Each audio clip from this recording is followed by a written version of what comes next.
Loki, did you fold your laundry? Do you all know that sigh? Do your kids give you that sigh? They know what they got to do. They know what was asked of them. But yet you're still the bad person because you're sending the reminder. You hear that? It was almost there. I heard it. I heard it coming. Did you all hear that? Maybe my producer. I speak what they feel to say. I don't kneel, I don't fade away. I'm the storm they avoid to face. The unmasked truth in a world of grace. Hi, friends and family, and welcome back to Pam and the Purple Couch podcast. So today, as we've reviewed some of these podcasts, and we've given tips and we've given tricks, some of my viewers have called BS. Well, guess what? We're going to talk about it today. What happens when motivating your kid with rewards just doesn't work? What if the reward isn't motivating to the kid? Or what if your kid just says, yeah, guess what? I'm not going to do it and I don't care. What do we do as parents without losing our cool? That's what we're talking about today on the Purple Couch. Good topic. Yeah, man. How many of you all? I'm like, oh, I don't know if this is fair because I got my kid on the couch talking about this. I mean, I'm mostly just going to try to be a voice of reason here, I guess. I don't really have a good defense to be making if, like, the kid is sort of like, I don't want to do it because I sort of do it. And even then, not having the need to do it is still technically a motivation for something. So we're going to jump right in because I know like you say, it was like, well, can we get back into the topic today? Well, Yeah. We're really going to stream on this one because not just as parents, as behavioralists, as looking at how do we change our natural environment, which is the whole family. Because remember, this isn't just affecting the one kid. It's affecting The entire family dynamic. bingo. So I'm going to use us, like I normally do, as the example to start. So just the other day, literally, as like Loki likes to say, like literally, what did I tell you? I was like, Loki, do not put on that Discord headset. Don't you dare get on your computer. Is your room clean? Has your chores been done? And Well, you then, didn't sound that vicious. no, I'm being vicious right now because after doing all of that in the nice mom way, Loki, make sure you get your chores done. Loki, did you do the trash? Loki, did you get everything done? Even though he knows the chores are the same every single week. Does this sound familiar, mom and dads? And then at the end, he goes, okay, mom, I got my stuff done. I'm going to go up and get on my computer. Wrong answer. Loki, did you fold your laundry? Do you all know that sigh? Do your kids give you that sigh? They know what they got to do. They know what was asked of them. But yet you're still the bad person because you're sending the reminder. Oh, you hear that? It was almost there. I heard it. I heard it coming. Did you all hear that? Maybe my producer. It's almost like if you don't have the same struggle of making the laundry as well. So I've told him, I was like, I hate laundry. I will vacuum. I will dust. I will mop the floors. I have. What did we talk about? What is she avoiding? I'm avoiding laundry. I hate laundry. I do it once a week. Okay? Loki does it once a week like his mom. The only difference is Loki gets it done with the washer and the dryer, and then I go up into Loki's room, and they're still in the laundry basket. Now I can't tell if it's clean, if it's dirty. Oh, no, Mom, the clean ones I put in the closet. Or he has his own rationale, which I understand. He's got his method. Yeah. It still looks messy, and Mom still doesn't like it, but it's a method nonetheless. His clothes in a basket, not in a drawer. Or clothes on the bed. Or clothes on the bed, or clothes on the floor. You got it. He keeps going. What else is on the floor, though? Oh, no. You get what I'm saying? All sorts of things. I can tell you as a mom, and I'm going to help you, give you a little feedback here, okay? As a mom, normally what happens is we look at the room, we see one thing. Then it makes us look like an auditor closer at the situation. And then it went from clothes to, I don't know if your kids do this. I don't know if your kids do this, but Loki likes to take the tops off of the 20-ounce bottles and then chew on them. You know that little tiny ring? Oh, that's his favorite. Do you know what he does with the lid once he takes the lid off to get to the little ring? Oh, I put it in the trash bin like a normal, respectable civilian. Is that true or false? Do you all see that face? That's one of my go-tos to get me back into the coherent state. That face right there. It is caught on camera.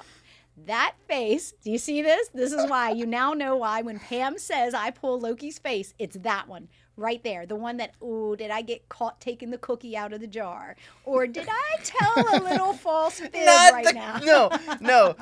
Not you the can't cookie say out of the jar? But that is exactly it. So it doesn't just become the laundry. Then it becomes like most parents, then we look in detail. And that's what we do as employers too. When we find something wrong, we look to make sure there isn't anything else wrong. Same way as parenting. So when we have a kid that we have discussed this with, and we've put reward, token economy, look, I'm using big ABA words here, and sometimes it just does not work, okay? First one to tell you, just like I told you all, you're not going to want to breathe when you've got to breathe. Mm-hmm. Sometimes the things that we put into place are not going to work. So what do we do when that happens? So I'm going to get your perspective as the child who doesn't like to listen. And Manny, your perspective, not just as a parent, but as a behavioralist. What do we do in these situations? So coach me as the mom with the kid that, oh, did I put it in the trash can? No, you didn't. You know what else he didn't do? His socks. Do you all have young adult men, teenage boys? Their socks are disgusting. Those are also on the floor. The socks are on the floor, and I can't tell if they're living or not. I would say they're dead from the smell of the socks. And then I find all the little caps from gaming. Oh, I gamed all night with my friends, and I had to have 4 Dr. Peppers. So I got 4 bottle caps on the floor. I don't drink 4 Dr. Peppers in one day. No, I drink 6. I don't. I literally only have I only said literally again, but I only have 2. Okay. And it's one every 4 hours. So we've got the collection of 2 days worth of bottle caps underneath the desk, socks underneath the desk. I mean, and it's typical young adult stuff, Loki. Yeah. Oh, yeah. What I'm saying, all of our audience can relate to, because we either did it as young adults or we're dealing with it with our kids right now. Mm-hmm. You're not an outlier. This is normal. You also add into it, you have a mom that was a former gamer. Yeah. I get it, okay? You just don't know what we had some crazy sodas back in my day. I'm gonna give a little reflection out to the digital arena in Frederick, Maryland. If Mr. Rich happens to listen to this, we had this energy drink called Balls. I'm just gonna leave it there. It was the best gaming energy drink ever in a world where you would have literally arena gaming, because we didn't have all the consoles like you got now. So I can relate to him, just like most of you parents. You can relate to your kids being kids. We tried to pull the same thing over on our moms and dads. Mm-hmm. Our generation, though, whooped our asses. Yeah. They grounded us. We didn't have cell phones. We didn't have easy access. It was, sorry, you got your bedroom and books. Oh, no. We still were the generation of kids out on the bicycles at 9 o'clock. Just make sure you're home before there's no lights or before the lights come on. But we didn't listen then either. We just had different punishments. But then that brings us into the modern day, where, coming back to our main point, So what do we do? What do we do when the child doesn't want the reward, but we can't necessarily punish them in a way where we can put them in a state of fearing what's going on? Oh, I love that. That's a good one there, because Loki. there's a difference between having a punishment and then giving them a trauma. Yes.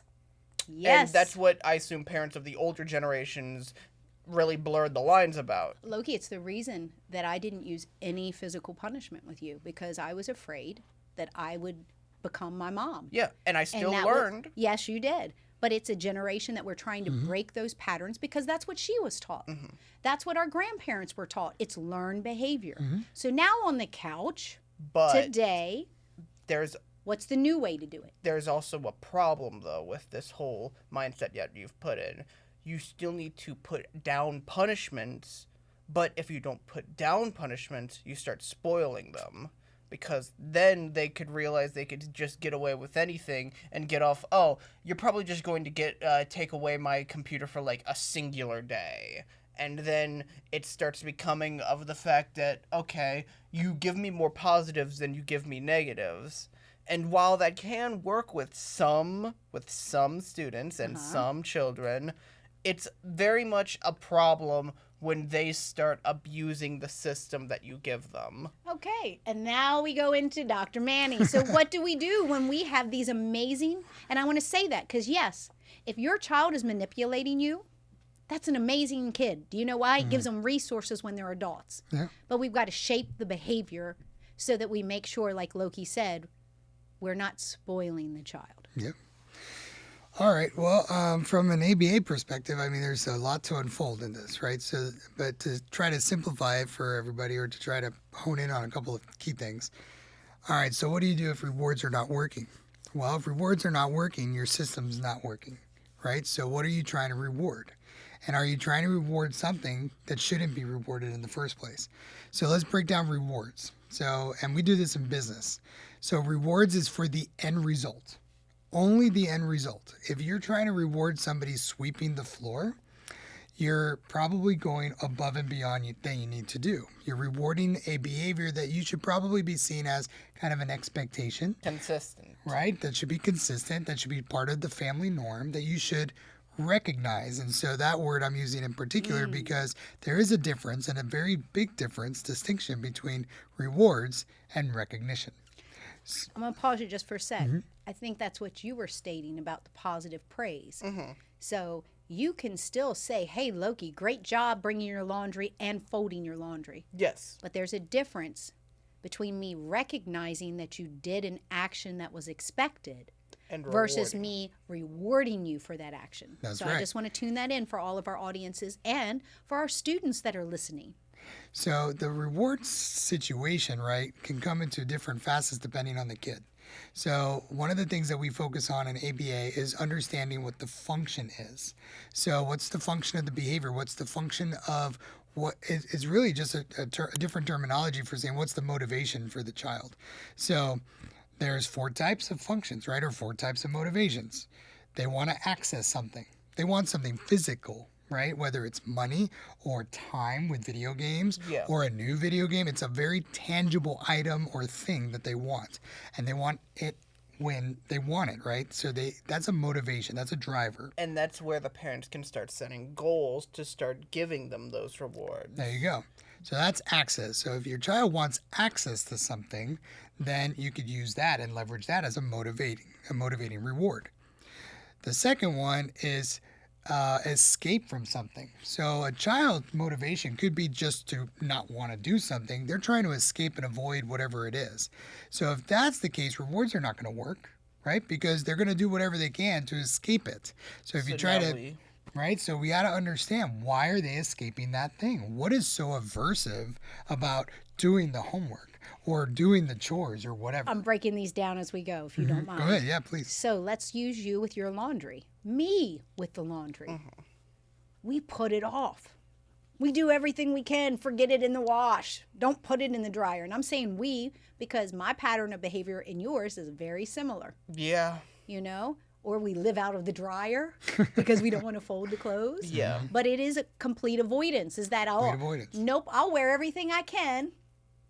I won't have any towels to avoid doing the laundry. And the interesting part about escape avoidance behavior, at least from my perspective, is there is no amount of reward that will help because the escape avoidance is so powerful. Yes.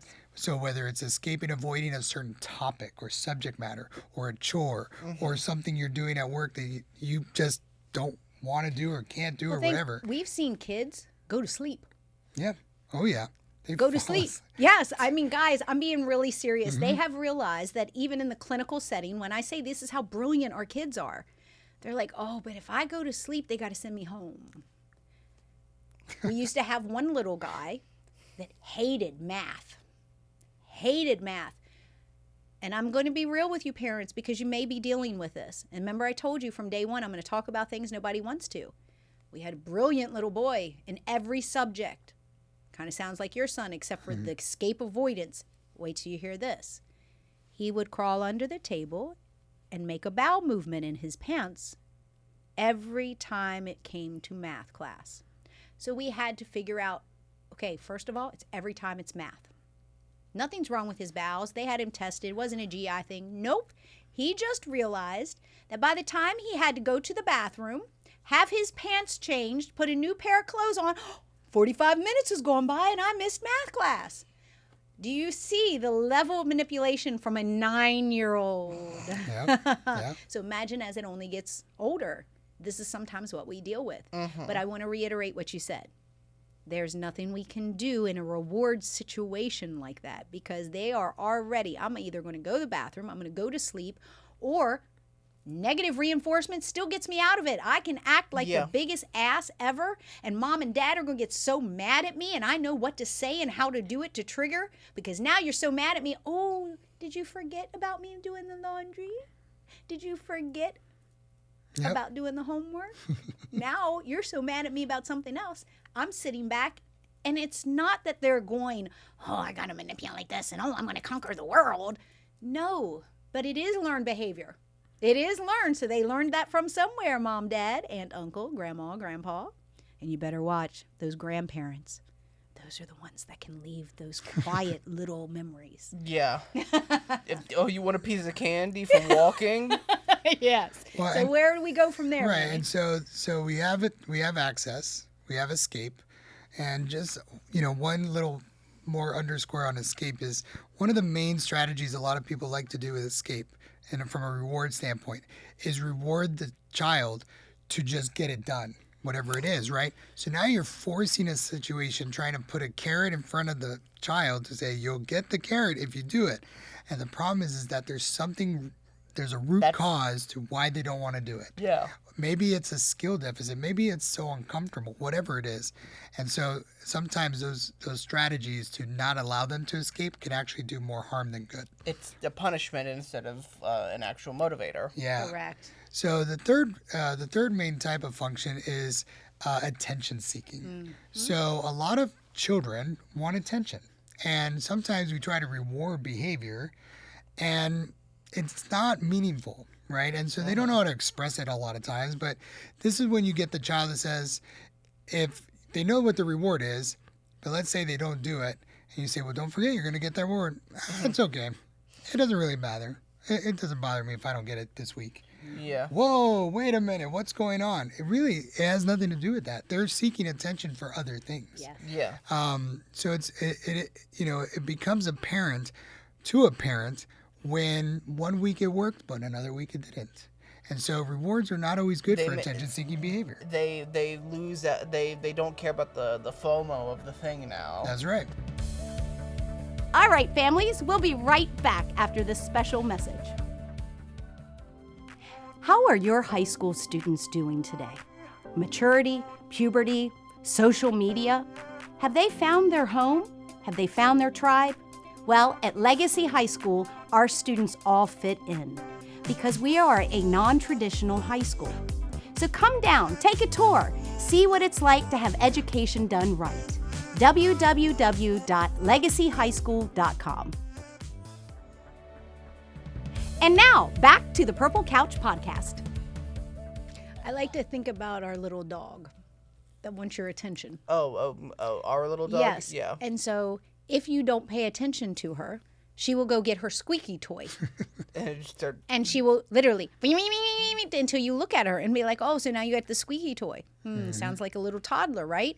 Oh, so first of all, I came to you and I jumped on your leg and you didn't pay attention. So now I went and got the squeaky toy that I know annoys you. Yeah. Right. And I'm going to squeak and squeak and squeak and squeak. I'm also going to walk in front of you and roll out my belly. That way you have to rub my belly. Hello, I'm here. Yeah. Hello. And that's exactly what children do. It's exactly what employees also do. We can look at this at such a big, zoom out level. The last normal function or common function of behavior is censoring. Yes. So this is when people do things because it feels good or it feels natural or it gets them a certain sensation that maybe they don't know how to vocalize or express, but they do the behavior for no other reason. Yeah. Not for attention, not for anything. And so rewarding behaviors that have a function of sensory doesn't actually make a whole lot of sense, because they're going to find that sensory need no matter what. So would that be an employee, like with the pen, the clicker pen? Clicker pen. Yeah. You know, and for all of us that were like, would you please stop that? You know, Right. I think about a teacher I had, Miss Calling. And my gosh, I'm going back to 5th grade. Yeah, that's a long time ago. And it was her heel. She was one that did this. I don't know a if lot that of comes people up. do that. I do Oh, that. I do it yes. under the table. You sure. get what I mean? But it was it, and it was constantly. And can you imagine if you're trying to write an essay and you could just hear the teacher in the back of the room? Now, that's my sensory issue, though. Do you see how easy, though, this doesn't become just a personal, but your sensory issue becomes now my issue, because I'm hearing it even though it's giving you release. I'm sitting here now going, would you please stop that? It's like the paper and the Well, it's nails like on the chalkboard. Like the laundry discussion you were having earlier. You walk in his room and you see it one way, sensory overload. Yep. He sees it, no big I'm deal. fine. Yeah. I'm chilling. So the reward phenomenon, if you will, to me, like the biggest thing that ABA can teach anybody is just to differentiate between when do we use rewards, when should we use rewards, versus using recognition. And rewards typically are most suited for some end result that you're looking for. So grades are an easy one because it's a hard, tangible thing. Yes. So my mother used to give so much money for every A, so much money for every B, so much money for every C, even $1 for every D, and nothing for an F. Right. So, but there's a lot of work that goes into those grades, right? There's daily homework, there's weekly homework, there's quizzes, things like Correct. that. So what ABA would teach us is you don't reward the weekly behaviors or the daily behaviors. You coach, you give feedback, you give Love that. recognition, all that. You just wait for the end and you reward. And the reward is the outcome measure. It's the outcome-based work, the output of everything else that went into it. So if you think of like chores, you don't have to reward every chore. But what if a child really puts in the effort every week of chores or every month of chores? It's funny why you're saying that. I'm going to star charts. You know, Yep, and I star think charts. that's why they have been around for decades upon Forever. decades, not talking about just in therapeutic systems, but how many times, you know, going to the grocery store as a little kid and you get the little stars and you're so excited and mom and dad put them up on and you're working for this reward. Yep. And I think that's kind of the thing that you go into, because a lot of times at home that's not being done anymore. Right. It is so much being focused on the school taking care of that. So parents, we need you to build some type of structure that's not immediate gratification. And I think that's what I want to give my tip to parents. So we're coming into that. Okay, so if we can't reward like that, then what do I do when my kid says, no, I'm absolutely not going to do it? My tip to all of you fam, be okay with it. And I know you're like, Pam, I got some choice words for you. I'm not saying that it is okay. I'm saying be okay with it in the moment. So example, Loki and laundry. We've expressed that we don't like the laundry. He doesn't like the laundry. You know what he does like? He likes Steam. He likes those gift cards to get onto it and downloadable content. You follow where I'm going with this. And he likes Wi-Fi. Wi-Fi costs things. And so I can let you know, for all of you guys that have young adults to elementary school students in this generation now, if you get rid of the Wi-Fi, you've got some control and power. You know what do you see him already looking at me like, Mom, don't talk about that. If you have the Wi-Fi password that you can change and you make it only accessible, if you see all of the chores done after a 2-week period, you see, that's what my tip would be.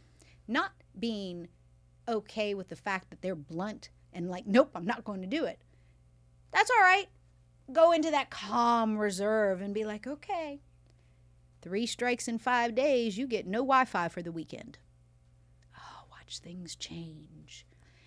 Because needing that Wi-Fi gives accessibility to all of those that Manny was talking about.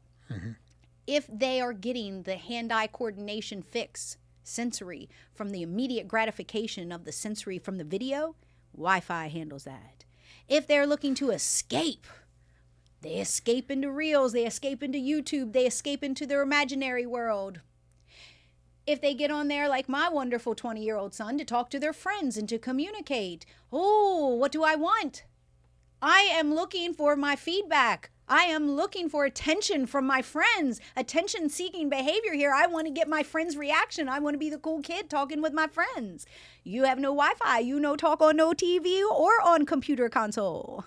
Do you see where I'm going with this, guys? There are ways that you can use that, but don't do it on, oh, well, you didn't do it today, so now I'm going into punishment mode. That's where you can be like, okay, over 2 weeks, just like all of us that get paychecks. We all may fall or stumble. We may have a rough day, a rough night, but you make sure you get your stuff done.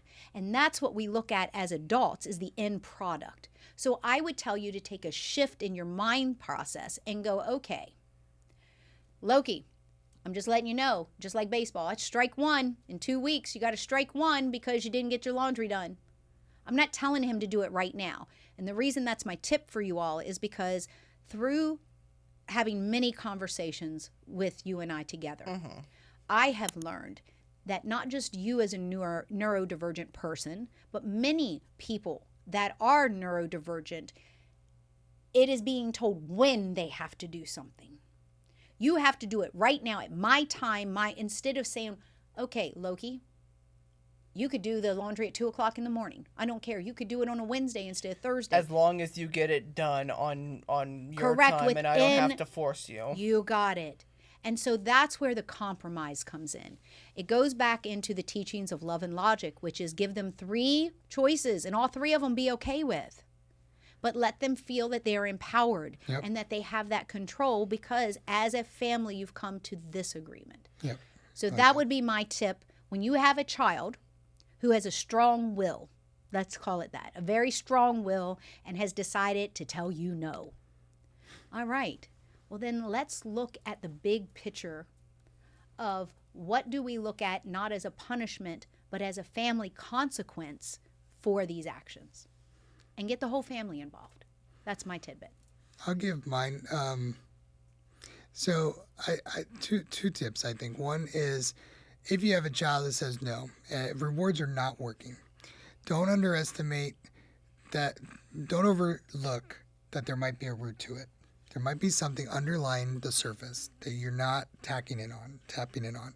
So have a discussion, talk to the child, make sure you understand as best as you can why. Why are you telling me no? Why are you not wanting to do that? Why not earn that reward? So there's some underlying issue. Don't overlook it. That's number one. The second one, though, that I would offer is that, and this might come across as strange for a behavior analyst, but I found as a parent that sometimes, especially with the older kids, if I get a no, sharing with them the impact it has on me emotionally as a parent has a greater chance of them reflecting on their behavior. Ooh. So what does that mean, moms and dads? I'd say as a dad, I was like, well, that really hurts my feelings. I'm pretty disappointed at that. But if that's your decision, okay. And I walk away. 9 out of 10 times, may not be in that very moment, but I get a pretty damn apology. And Dad, I didn't mean it. I'm sorry. I wasn't thinking about it. Well, thank you very much. Are you going to do that thing I asked you to do? And sure shit, they've already done it. So does it work all the time? No. There's that 1 out of 10. But what it is, it's like a reciprocation of, oh, you're really not going to do what I'm asking you to. You're building empathy and compassion at the same time. And all you're doing is just teaching them a life lesson that, you know what? Your decisions impact others emotionally. So there's my last one. And you, sir? My advice is simply to listen. Again, I play the role of the child. I don't really play the role of the family member yet. Yeah. But I think from a state of wanting to get your child, I keep saying student because we're on the last podcast, but it's okay.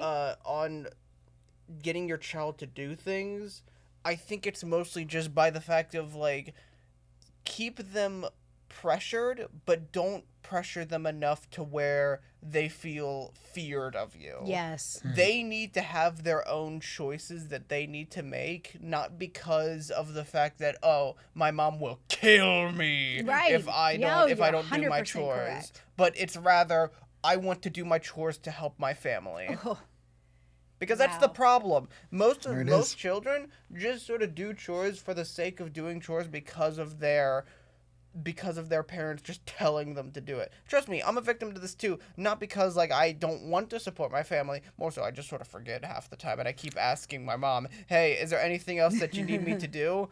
But for others, it's not by the fact that they're helping their family, more so of just they're getting this done for the sake of getting this done.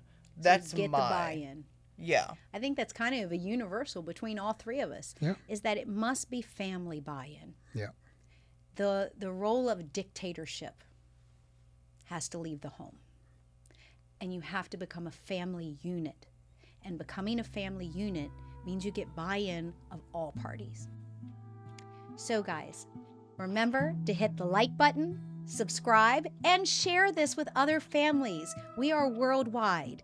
If you have any need of Dr. Manny, myself, or maybe even Loki's feedback, info@𝗵𝗽𝗄𝗋.com.